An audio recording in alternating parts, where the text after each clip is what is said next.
देखिए भाभी माँ, रोजमर्रा के जीवन में हमारे रोजमर्रा के जीवन में बहुत सी ऐसी गतिविधियां होंगी जो आपको बहुत हद तक प्रभावित किए हुए रहती हैं, बहुत ज़्यादा हद तक। मेरे जीवन में भी एक गतिविधि है जिसके आधार पे मैं सदैव ही मूल्यांकन करता हूँ चीज़ों का गलत, और ये हर बार होता है मेरे साथ में। एक ऐसी गतिविधि जिसके आधार पे मैं सदैव मूल्यांकन करता हूँ चीज़ों का गलत, और वो जानते हो आप क्या है? देखिए माँ, क्योंकि मैं नंगे पैर रहता हूँ तो ये अनिवार्य हो जाता है जो नंगे पैर रहते हैं उनके लिए कि उनके पैरों में कचरे चिपक जाते हैं, ठीक है। और जब कचरा पैरों में चिपक जाता है तो होता ये है कि मैं हर जगह इस भाव से भरा हुआ रहता हूं कि यहां फर्श साफ नहीं है। और सभी लोग करते हैं, यहां फर्श साफ नहीं है।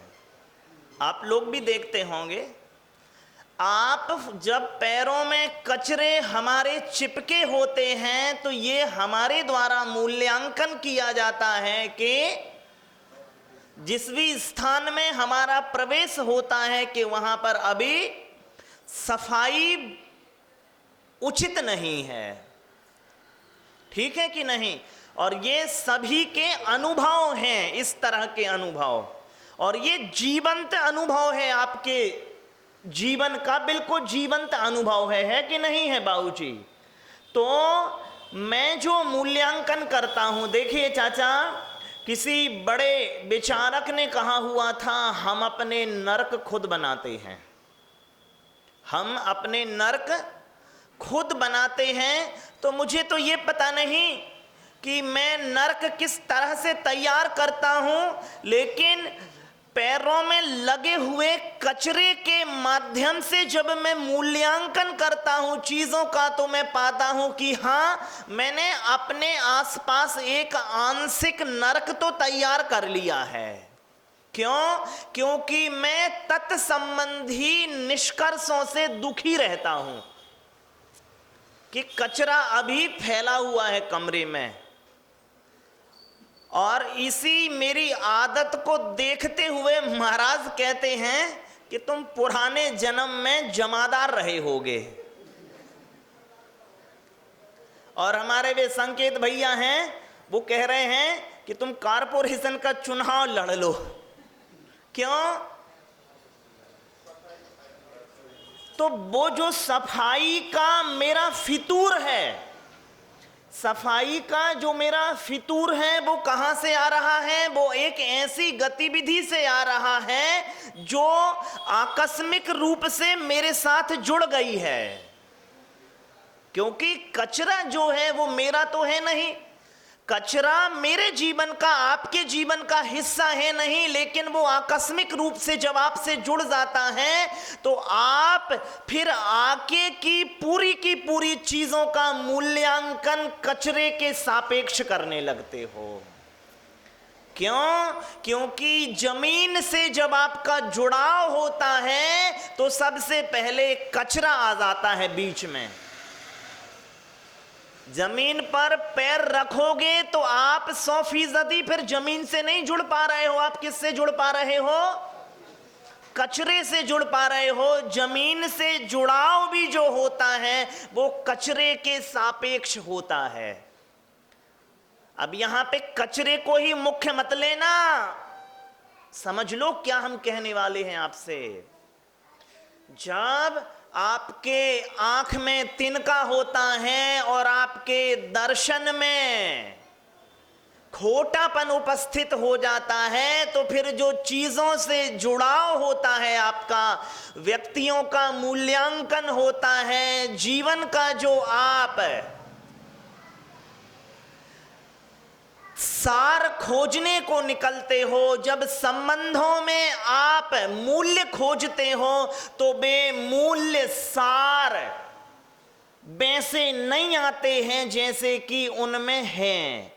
वे कचरे के सापेक्ष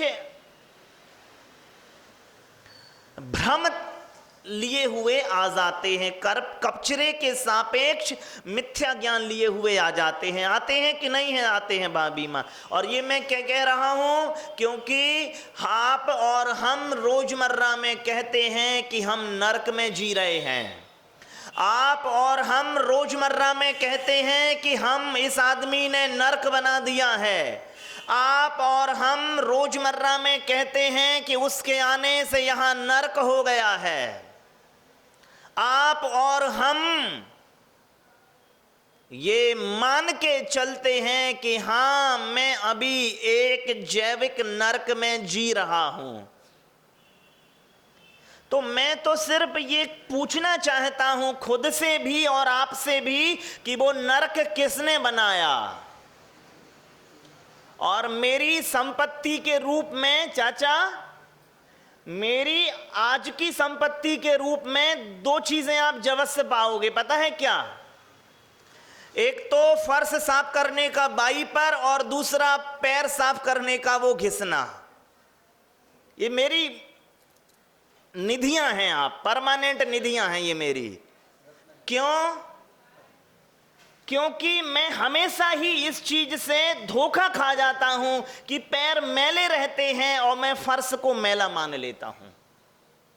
तो फिर मैं उपाय करता हूं कि फर्श का मूल्यांकन करूं, इसके पहले मैं निर्दोष कर लूं पैर को। ठीक है कि नहीं? मां, नजर में दोष है और मूल्यांकन करोगे तो फिर गड़बड़ आएगी, वैसे ही जैसे पैर में लगा हुआ है कचरा। और सभी के अनुभव हैं पैर लगे हुए कचरे के। और फर्शों को दोष दिया गया कि नहीं दिया गया? तो चलिए मां, देखिए चाचा, जब मैं पैर लगे हुए कचरे या कचरे लगे हुए पैर से मूल्यांकन करता हूं तो सबसे पहला दोष उपस्थित होता है परग्रहणता का। क्या का? क्योंकि कचरा पर है कि पर स्वातत्व है कि परतत्व है? परतत्व है। तो आप, मैं जो कचरा कह रहा हूं तो इसे कचरे पर ही मत लेना। उन सारी चीजों को ले लेना जो आपके जीवन के वस्तुओं के मूल्य करने के पहले खटके बन गए हैं। क्या बन गए हैं? क्योंकि हम किसी ना किसी आधार पे तो मूल्यांकन कर रहे हैं। तो वो जो कचरा है आपकी आंख का, क्योंकि वह परतत्व है मां, पर तत्व के माध्यम से बीच में दूसरे को ला करके हम मूल्यांकन कर रहे हैं। तो पहली बात यह है कि जब मैं मूल्यांकन करता हूं दूसरे के सापेक्ष, तो पहली बात, मैं दोष का भागी हुआ। क्यों हुआ दोष का भागी? क्योंकि मैंने दूसरे की स्वतंत्रता छीन ली, तभी तो उसे अपना बनाया ना। दूसरा दोष होगा मेरे जीवन में कि देखो मां, जब मैं दूसरे के कचरे के माध्यम से, कचरा कौन सा है? किसी से आपने कोई बात सुन ली, आगे बढ़ा दी, वो कचरा है। किसी ने आपके संबंध में कोई बात कह दिया, उसके माध्यम से आप मूल्यांकन कर रहे हो, वो कचरा है। कोई घटना विशेष समय में घट गई, आप उस घटना को लेके व्यक्तियों का, लोगों का मूल्यांकन कर रहे हो, वो कचरा है।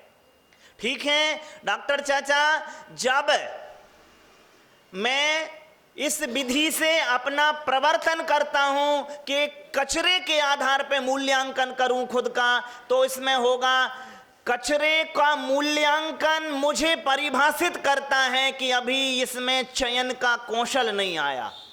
नहीं तो कचरे को काहे को चिपकाए रहता?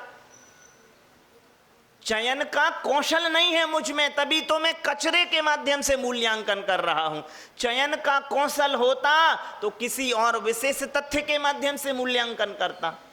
तो पहली बात परग्रहणता का दोष आया। दूसरा, मैं अभी चयन की प्रक्रिया में विशेष कौशल हासिल नहीं कर पाया हूं, यह परिभाषित करता है मेरा चरित्र।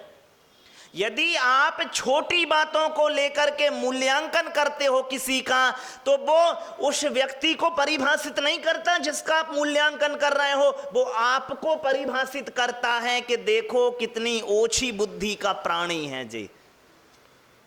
किसको परिभाषित कर रहा है मां? आपको, उसको नहीं। तीसरी बात है चाचा, जब मैं परापेक्षी होके मूल्यांकन करूंगा तो कभी भी नतीजे सम्यक नहीं आएंगे। मैं कचरे के सापेक्ष मूल्यांकन करूंगा तो नतीजे सम्यक कभी भी नहीं आएंगे, नहीं आएंगे ना। चौथी बात, मैं जिसका मूल्यांकन कर रहा हूं फर्श का, सामने वाले व्यक्तियों का, घटनाओं का, तो मेरी पहुंच कभी उस तक नहीं हो पाएगी जिसका मैं मूल्यांकन कर रहा हूं, क्योंकि मेरी पहुंच किस तक हो रही है?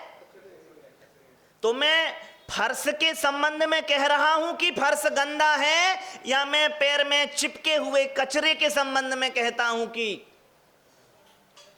पैर में चिपके हुए कचरे के संबंध में? तो आप जिसका मूल्यांकन कर रहे हो उसकी उस तक आपकी पहुंच नहीं हो पाती कभी, क्योंकि आप बीच में जो अटका हुआ है, खटका पड़ा हुआ है कि जे ऐसा है, जे वैसा है, जे वैसा है, जे वैसा है, आप तो उसका मूल्यांकन कर रहे, उस तक तो कभी पहुंच ही नहीं हो पाई जिसका मूल्यांकन करना था।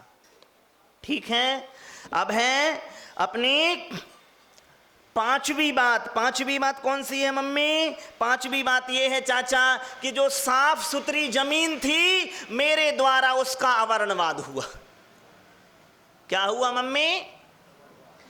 कचरा तो पैर में चिपका के लाया हूं मैं, और जमीन को कह रहा हूं गंदी। आंख में तो दोष है तुम्हारे और कह रहे हो जे बुरा है। तो अवर्णवाद हुआ कि नहीं हुआ? फिर मेरे द्वारा अवर्णवाद हुआ, वस्तु तत्व का, व्यक्ति विशेष का अवर्णवाद हुआ। फिर और इसमें मिथ्योपदेश का दोष आया। क्या आया मम्मी? मिथ्या का उपदेश किया मैंने। ठीक है चाचा। छठवीं बात क्या है कि जब अभी फर्श था साफ, पैर में था कचरा, तो मैं साफ फर्श तक अपने कचरे भरे पैर ले गया, तो पैर तो गंदा ही था, मैंने वो फर्श भी गंदा कर दिया। समझ रही कि नहीं समझ रही?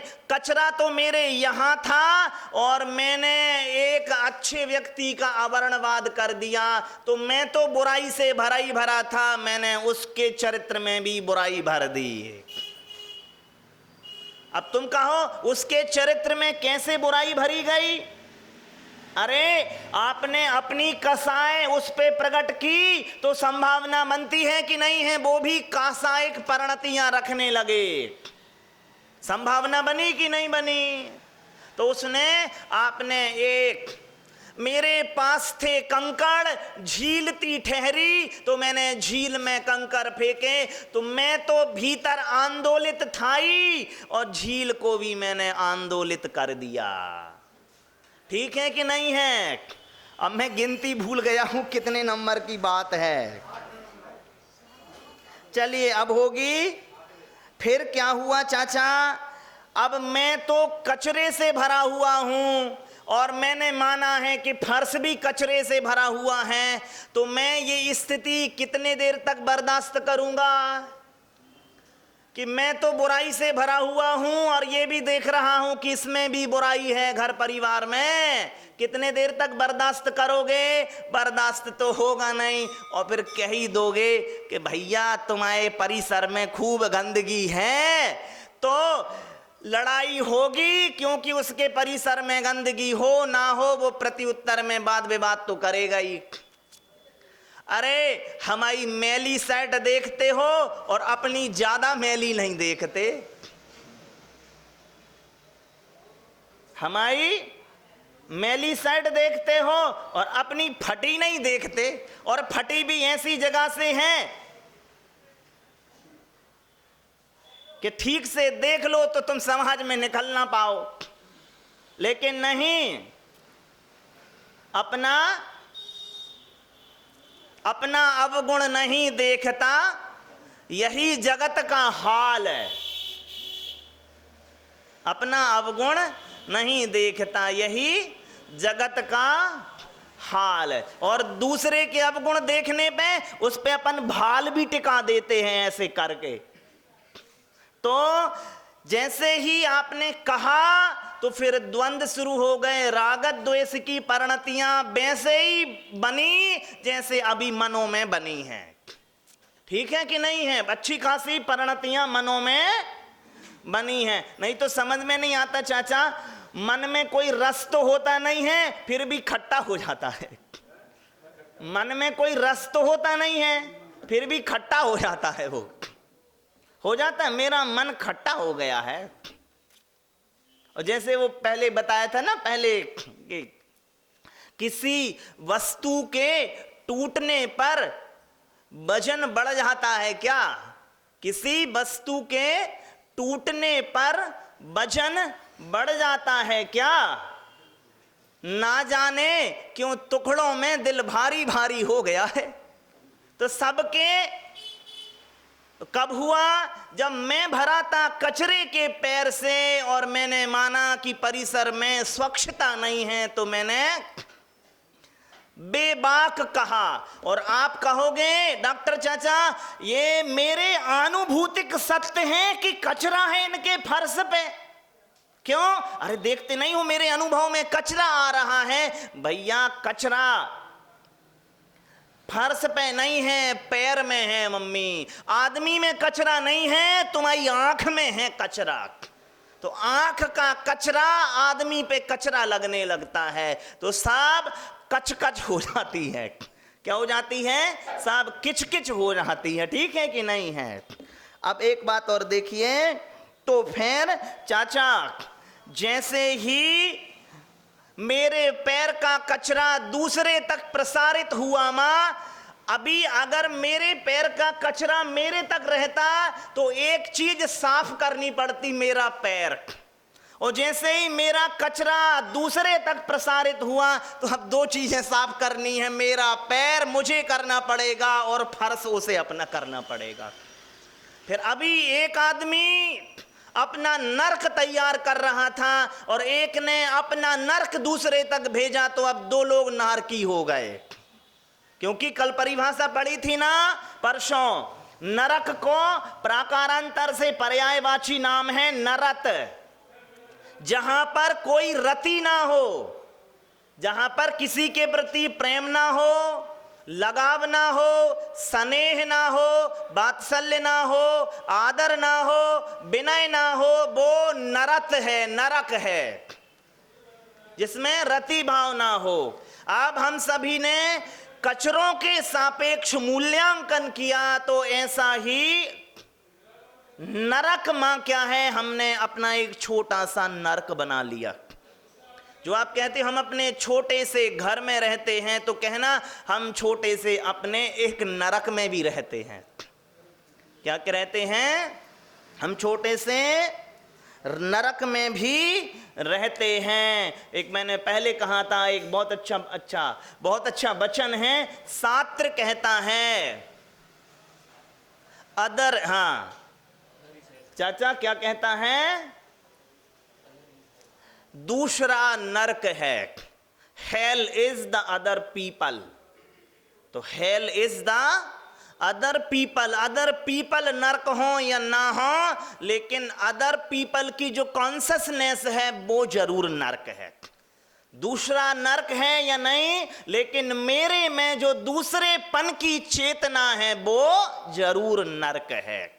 ठीक है? तो आखिरी बात, हम सभी लोगों ने ये अनुभव किया हुआ है मां कि पैर में चिपके हुए कचरों फर्श को गंदा दिखाते हैं।